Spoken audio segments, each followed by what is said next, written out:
Thank you, Vikas, and good morning, everyone. Moving on to our next session, we begin with our first panel discussion on global views working with security startups. I would like to welcome our panelist, Mr. Suresh Shankaran Srinivasan, who is a cybersecurity leader, mentor, and an enthusiast at Exiata, Mr. Aniket Kulkarni, cybersecurity strategic leader at Grab, and our moderator, Mr. Vinayak Godse, Vice President of DSCI. Good morning, everyone. Good morning. I would request Aniket. Yeah. Hi, Aniket. Good morning. Hey, morning. Good morning, Vinay. Good morning. Thanks, Srishti. Thank you, Aniket and Suresh, joining us today in this interaction. So this is second day of Security Investors Conference, and this is very pertinent topic that we have put together. And thanks for helping us with this conversation. So we have very good mix here basically. So Aniket, who leads security effort of digital industries, the Grab is one of the leading player in Southeast Asia, and generated quite a good interest and all across the globe. A lot of stories I recently read in the magazine like The Economist, and see me being a startup to reach to this level in a very short span of time, and how exactly you look at the security, and in that journey how the startup really helps you. So this is one aspect we like to cover, and with Aniket being here, and then Suresh working in the telecom industry, managing the cyber defense center of the larger telecom industry in again South Asian geography. So working with a startup and how that startup really supports the telecom operation and the cyber operations of the telecom industry. So quite a interesting perspective we want to bring to the table with this particular interaction. So briefly, I think Suresh, I will start with you. In the context of the today's discussion, how do you see? Yes, there have been larger security players. We all have been working with them, and there are emerging cybersecurity startups which are coming in India and other parts of the globe as well. So how do you see they adding value to you briefly, and then I'll then get and then we'll start our conversation. Thanks, Vinayak. Good morning, everyone. Aniket, good morning. So, Vinayak, good question, and I think it's fairly relevant in terms of these times because I was just reading up about a couple of weeks ago that the first 6 months has added about 15 unicorns in India. So it's a time and space where the whole startup ecosystem and the startup culture is thriving in India, and it's quite glad to see. Now, if I have to, I can probably share two perspectives because one is from the point of view of running operations for a telecom major. How does cyber startups work with us? Second is before Axiata, I used to be with EY, and we used to also partner with startups. So there have been certain case studies which I can probably bring up from there. So what I think, Vinayak, what the expectation is that see typically the some of the good things that startup brings to the board is the whole concept of idea and energy, because there is a lot of fresh approach towards security which you don't tend to see with the traditional players because they tend to somewhere play it a little safe because they've got their brands to protect, and they've got their numbers to meet, and so on and so forth. So they will definitely look at that scale and volume of a solution going to market. But with a startup, what typically I have seen is there is an element of freshness and fearlessness, which is extremely important when it comes to innovation and ideation. And that's been extremely good when I look at it from an industry perspective, right? Now, if I just switch on to the con side of it, while this is the pro, where the ideation, the freshness, the energy can be looked at more as the pros of it, the con potentially can be that sometimes startups, especially the cyber ones, tend to get very technical, and they kind of tend to miss out on the larger business context and the business application of the solution. So while if I'm a founder, and I've interacted with quite a lot of founders now, and I'm extremely convinced, and I've got huge conviction about my product or my solution. So what in turn that makes them kind of do is they tend to kind of forget, or they tend to overlook what is the problem that they're solving for the industry, or for, so the whole relevance and the context of it, and the timing aspect of it. So is this a solution which is required at this moment? Is this the story, whatever is the story that I'm saying, is the story relevant for today's times? So that's more of a con which I would definitely urge the startup ecosystems to be more conscious of. So I'll take a pause there for a moment. So thanks, Suresh, for that initial distinction, the pros and cons of working with a startup. So Aniket, I think let's me bring the idea here about this entire market, right? So the India plus South Asian market, and you being one of the active player, and very successful story of a small startup started doing something and suddenly became a big, basically. So how do you see the market, South Asian market, behaving with respect to the cybersecurity requirement, or now privacy is also coming into the limelight in this market? Yeah, great question again, right? I mean, like, and I think like Grab is the one of the best example to just kind of like correlate with this kind of like answer, right? Uh, Example like Grab, right, where they started somewhere in 2012. I mean, like, always there is a mission and to aim something around, right, to go. And when I say 2012, it's been in existence. I would like to say close to 10 years. It's a journey of 10 years. In this 10 years, with Grab growing into regional aspect, obviously, right? I mean, like I joined there in 2017, 12 to 17. Okay, security was really considered as backstage that time, right? And the definition was also very different. I mean, so it was just a zero to hero journey I'm trying to correlate over here. And with those aspects, right? I mean, like as these kind of orgs, and now I'm coming from consumer standpoint, where Grab is a consumer for a lot of cybersecurity, say partners or vendors, right? When practically cybersecurity chimes in, when you start enabling your business in various segments in different countries, right?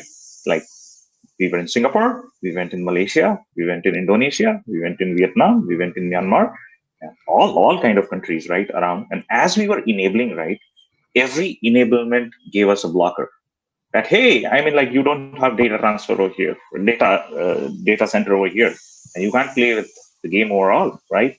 How do you do this? And when it comes up with the data, right, I mean, like it comes up, how do you form a data center there? What should be the security layers around over here? What are data protection mechanisms that are blocking around? And then various vendors coming into picture around, right? So I see that business enablement teaches everybody, but that was a new era, I would like to say, right? Now taking all these case studies around, right, I mean, like that's what all evolving startups actually, which follow all these engagements parallel to this consumer vendor partners model.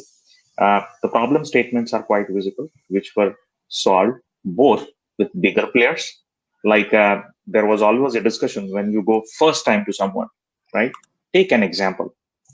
What should be your identity platform, right? When we were like way back 5 years ago, right? To satisfy this regional enablement. Shall we go with some branded kind of a vendor, or shall we go with some kind of an upcoming vendor, right, who is more agile like us actually, if we just tell them, hey, start drawing B for ball for us, because it enables us as well as it enables you somewhere down the line, right? So this kind of like matchup, right, in terms of like enabling, growing, as well as kind of like deciding factors, like whether to go with branded dogs or whether to go with startup kind of vendors, right, played a very important role in the overall transition, I would like to say. A lot of learnings. Yeah, yeah, and I think while you as an individual organization and entire digital platform industry is really aggressively looking at from the various different perspective, Suresh, the largely at the aggregate level. So telecom industry is at the aggregate level. I'm saying because it feeds back to the lot of innovation which is happening at the various industry sector basically. And you provide the fundamental networking connectivity and plus many other fundamental services to the modern age businesses basically, and the digitizing businesses. From your perspective, what kind of use cases that you see that are becoming very critical and important at a telecom network level, at a industry level, and even at the end user level? Because most of the time, telecom industry has been increasingly being tasked with securing the end users from the internet access and cyber security perspective. Right. So Vinayak, I mean, if I may say, see, telecom players used to be a network service provider probably about 6 to 7 years ago. Today, if you look at telecom players, at least the big ones, most of them are also digital players, because gone are the times when you just provide the pipe and you provide a platform for the OTT to come and deliver content, or to come and deliver an application. That era is gone. Now all major telcos globally are evolving into a digital player in itself, right? So there is a digital ecosystem within every major telco, right? Because the whole sustenance of the industry depends on the fact that how telcos evolve, especially with 5G around the corner. If you just provide bandwidth, then you're coming down to a price war or a price point. If you want to provide value and then deliver results out of that value, then the industry has to evolve into a more digital ecosystem as such. Now, if I may touch upon what you asked on, which is what are some of the use cases that a typical startup can look at. See, when we are talking about cyber startup, now you're talking about a very niche domain where you are building a startup, or you're building a solution from scratch. So my take is, a solution is successful when you're solving somebody's problem, right? If you're building a solution for just the sake of it, then it probably will not be accepted. But if you go out there and understand the problem, simple example is, let's take the case of OT security as such, right? Now, OT security in telecom is the telecommunications infrastructure. Now, it will be different for other industries, but in telecom, it's the signaling and the telecom infrastructure. Now, that is a domain which is broadly uh, unaddressed even today. Every solution, every security solution which is coming in is still predominantly focusing on the IT ecosystem, and the OT ecosystem is still fairly untouched. So that's one area where a lot of startups can actually focus on, which is focusing on helping secure. And if you look at the recent Colonial Pipeline situation, right? So it's clear that the OT ecosystem is under threat, and if that gets taken down, that's got probably far more repercussions than the IT ecosystem, because that's technically the nerve center for these industries. So that's one application. Now, second application, let's say, Aniket touched upon identity and access management. That's a massive problem that a lot of industries are struggling with even today. I mean, I started my security journey in somewhere in 2003-4, and from that time to this day, there are two problem areas which are still kind of unsolved. One is asset management, and one is kind of access management. These are two, even today everybody looks at it and says, oh, this is a problem to solve. Now look at the problems that the businesses are facing from a security perspective, and solve those problems. Now, some of them may be specific to industries. Some of them, like asset management or access management, will start cutting across the board, and then you've got a solution which is viable for the market, and then you don't have to go hard sell it, because the industry will come to you and say, hey, you know what, I think you have a product which will solve my problem, help me solve it.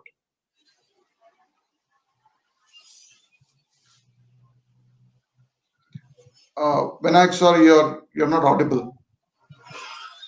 So this I like to come to Aniket. So most of the time, when we talk about sectors, we always talk from the perspective of the conventional understanding sector, basically, right? But digitization has changed a lot, right? And digital platforms are now coming to each and every sector, basically, right? And there is a digital platformization of each sectors which is happening. And from platform offering perspective, Aniket, if you are to really help the startups joining here to understand, um, how the platforms are changing the sectors and what kind of new platform and way they're transforming. For example, entire entertainment industry is being transformed because of the streaming service and OTT platform basically. So can you help us understand these sectors and domains basically which is being transformed because of digitization and kind of a security use cases that could come out of it?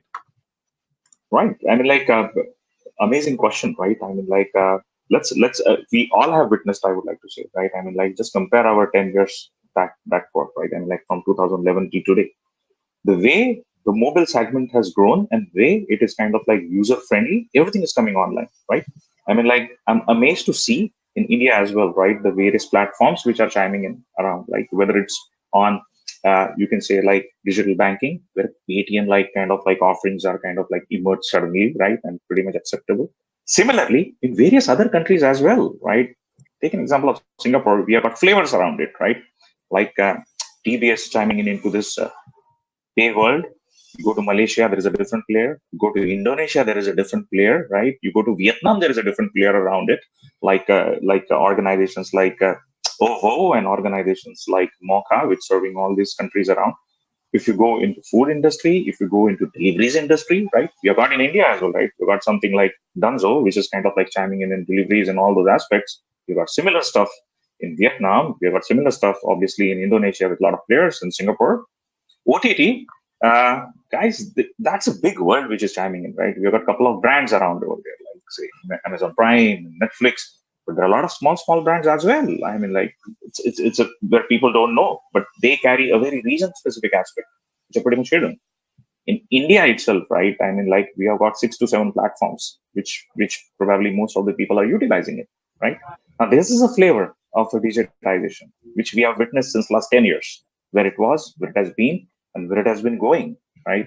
I mean, so that's from, I would like to say, consumer point of view, right? I mean, like for cyber security world, that what are the opportunities?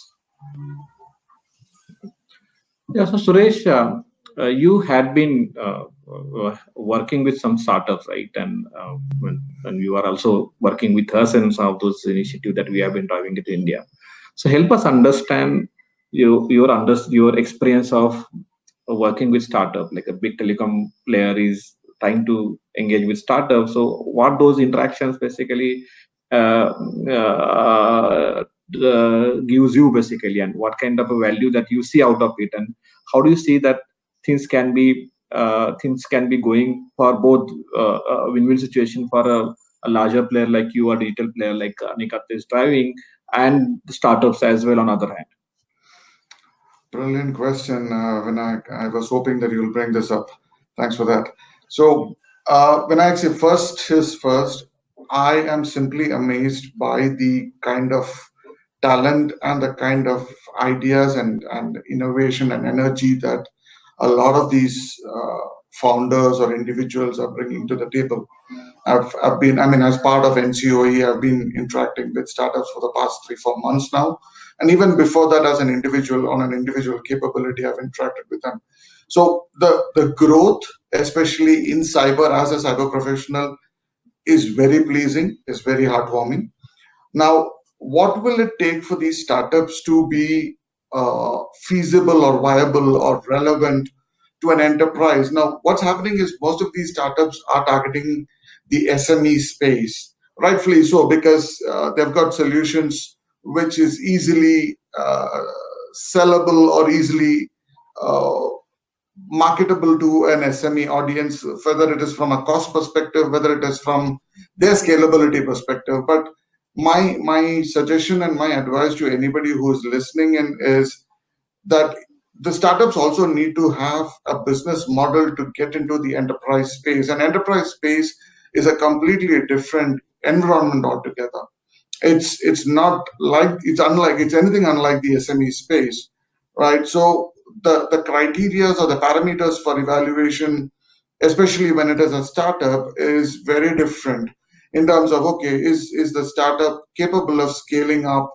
Because if I'm investing X amount of money and let's say next year the startup shuts shop or winds off, that becomes a dead investment, and that's typically a concern that most of the enterprises have had over time, and it is breaking. That ice is definitely thawing as we speak. But I still feel the resistance is there, partly because of the mind share that the enterprise segment still holds, also partly because the startups needs to evolve or up their game in terms of approaching an enterprise segment in itself. They need to look at scalability, they need to look at credibility, they need to look at certain parameters which otherwise wouldn't really be considered in a discussion.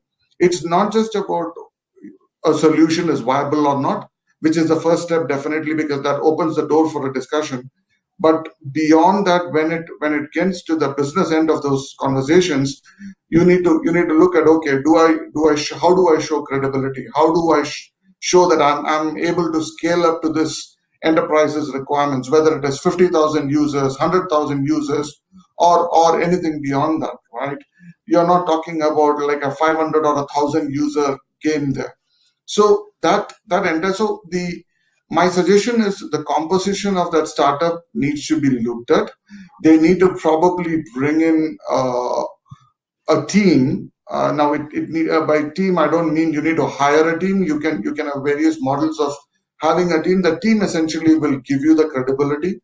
The team will help you understand what does it take to play in that. So it's technically like, I mean, if you understand cricket or if you follow cricket, it's technically the difference between playing a Ranji Trophy versus playing in an international scenario, right? Now you do play cricket, but what does it take to sustain in a Ranji Trophy vis-a-vis what it takes to sustain in international cricket is extremely different. Now those things can only be learned by associating with people who have been there and played that game, and that's what I meant by that team. Yeah. So it's Yeah. it's extremely important to understand that aspect of it. I'll just take 1 minute and share an experience. So I was with EY when we took a startup to an enterprise client. I will not take names here, right? They were extremely excited. They had a solution which the client was extremely happy about. And trust me, the deal was a done deal. It was a signed deal orally. Now, when it came to, so because EY doesn't resell any products, the whole idea was that, okay, we had another engagement with the client and we said, you do the deal directly with the client. We don't want to get in between the story. Now, when it came to account management, stakeholder engagement, and all those things, they completely lost the plot. They didn't know how to approach it. They didn't know how to handle such an account, how to handle stakeholders at that level. And to my sheer shock, in the last moment, which is the 99.99 stage, the deal got cancelled just because these guys were not able to handle that client and that relationship the way it should have been. The deal just went down the drain. And I took a step back at that moment, and this was like a couple of years ago. And I asked myself, what went wrong here? It's easy to blame somebody, but I just wanted to understand what went wrong. And everything that I just told you is probably what went wrong at that point in time. Yeah, and I think those are very important, I think, lessons as well for the startups which have joined here. And somebody will join, and if you have any questions to this panel, we have last 4-5 minutes to cover, so we can take those questions as well. I request you to put those questions on this Q&A tab here. So moving this conversation ahead, Aniket, when it comes to digital, especially the kind of unicorns that we are seeing in India and in South Asian geography as well, right? So we always talk about the scale, right? And we always talk about the speed. So, but all that really translates, and the product that you basically build and the innovation that you bring to the table, basically from the digital perspective, the volume and velocity of a development and deployment of those things becomes very important, very crucial as well. And then underlying infrastructure also needs to be scalable to cope up with that one. So in that scenario, so what kind of conversation, you being a strategic leader for cybersecurity, what kind of conversation that you have with some of these players, security players basically, to support that volume and velocity of a development and deployment of the digital product? That's a very good question, right? Which directly ties up into the overall operations actually of a business landscape of a digital platform. Before even going to the questions, right, I would like to bless this scenario a bit. When we say scaling and regional scaling, right, again, right, there are a lot of joint ventures which happens into a picture. There are a lot of partnerships which happens into a picture, right? I mean, like, where I give you example of say uh, data centers, or kind of like we don't have a specific cloud presence into a country or something, then you go with that. And there where these discussions pop up in terms of scaling, right? I mean, like that, hey, I was in Singapore, I'm going ahead in Indonesia, X partnership has happened over there at this level, and new data center is consolidated into the overall environment. The business has increased, the overall kind of like code has kind of like merged, probably, right? The infrastructure has merged, and there is a hybrid kind of a overall environment created. Now, customization is what is expected over here from a specific cybersecurity vendor, whether he is an identity vendor, whether he is a what is a threat intel vendor, or whether he is an infrastructure security vendor, right? And that's where the ball game gets turned, as per my experience. If you ask me fairly, right, this is a very rapid-paced landscape. Customization is the word I would like to focus over here for all these cybersecurity startups. More and more you come up, support into this agile environment for scaling this up, bringing in a value adding new functional aspects for a specific business. That's the winning factor. And that's where companies like growing companies like Grab or any other will look into actually majorly. Yeah. Right. So we are just left with 1 minute, and from both of you, very briefly, I will like to hear state here basically what will be your word of advice. For example, most of the startups are joining us today. So briefly, Suresh, very brief, what could be your final concluding advice to the startup joining us today here? I'll probably just summarize in 2-3 points. That's all. I mean, I won't go long about it. One is stay relevant to what problem you're solving. Second is while you're passionate, you also need to learn the game at different levels. Whether it is what game happens in SME, what games happens in enterprise. The business operating model, don't get stuck onto it. Be flexible. Be agile, like what Aniket was talking, that the whole customization element of it, but that applies to even the business model of it, and have a fairly good team in terms of whether your internal team or the way you connect or build a broader ecosystem around yourself. Build it. I think those are the few pointers which I would just pass on.